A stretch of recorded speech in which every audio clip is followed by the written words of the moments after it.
On this video we're sharing with you our NFL best pick for the games that are happening on Sunday, January 30th, 2022. Welcome back to High Stakes, let's get straight into it. Also, don't forget to subscribe to get notified as soon as we release these sport prediction videos, and if you would like more betting tips and predictions, then check out our Patreon in the link down below. Our new Patreon is a way for us to help you improve your chances of making more money. 5 plans are available for each and every one of you. You can get 30 extra betting picks all the way up to 500 extra betting picks per month. Stop wasting hours of your time searching for bad betting picks that ends up costing you a lot of money. Join the High Stakes Patreon now and get the best betting picks. Our best pick for today's NFL games is San Francisco 49ers vs Los Angeles Rams, 49ers plus 3.5. Really, at this point, there is no other way to describe it. The 49ers head coach has taken down his friend and former colleague's Rams squad 6 straight times, going back to October of 2019. That includes the most recent victory, a 27-24 comeback in Week 18 that punched the Niners' ticket for the playoffs that has led them to the NFC Championship game right back in Los Angeles. San Francisco struggled out of the gates this season, losing 5 of its first 8 games. The 49ers recovered down the stretch, winning 7 of their final 9 contests. They entered the final week of the regular season with their playoff hopes hanging in the balance. San Francisco trailed Los Angeles by 17 points, but it responded with a comeback effort to win a 27-24 final in overtime. The 49ers were dominant in their first meeting with Los Angeles, beating the Rams by 21 points in mid-November, kickstarting their second half of the season run. Their defense has been the story in the playoffs, leading them to wins over Dallas and Green Bay. Yes, I know at some point this dominance has to end. And yes, it might be Sunday.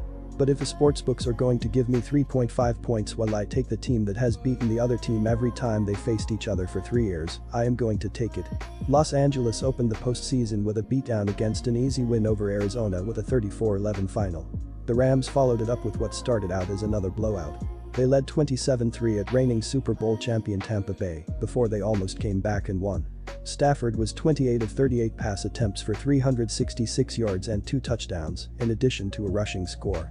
Look, I am concerned about the 49ers' injuries and how beat up they appear to be, including all-pro left tackle Trent Williams and do-it-all skill guy Deebo Samuel. And, truth be told, I think the Rams are probably the better team right now with how they are playing on both sides of the ball, particularly Matthew Stafford's lights-out performance against the Bucs. The San Francisco 49ers punches their ticket to the NFC title game with a 13-10 win over the Green Bay Packers last time out. Jimmy Garoppolo threw for 131 yards and an interception on 11 of 19 passing, while Elijah Mitchell led San Fran with 53 rushing yards, and Deebo Samuel had 39 rushing yards on 10 carries. George Kittle led the 49ers in receiving with 4 grabs for 63 yards, while Samuel had 3 catches for 44 yards as well in the win. Dante Johnson, Fred Warner and Dre Greenlaw each had a team-high 6 total tackles, while Rick Armstead and Nick Bosa each had a pair of sacks, and Samson Ebukam chipped in a sack as well for the San Fran defense. But I don't care. This Niners group believes they are going to beat the Rams yet again, because for most of the players on this team that is all they've ever known. Conversely, there has to be some doubt that creeps into the minds of the Rams players, especially if it is a close game late. Give me San Francisco getting the 3.5. Disclaimer, no financial advice. The information on this channel is provided for education and informational purposes only, without any express or implied warranty of any kind, including warranties of accuracy, completeness, or fitness for any particular purpose. The information contained in or provided from or through this channel is not intended to be and does not constitute financial advice, investment advice, trading advice or any other advice. The information on this channel and provided from or through this channel is general in nature and is not specific to you the user or anyone else. You should not make any decision, financial, investment, trading or otherwise, based on any of the information presented on this channel without undertaking independent due diligence and consultation with a professional broker or financial advisory.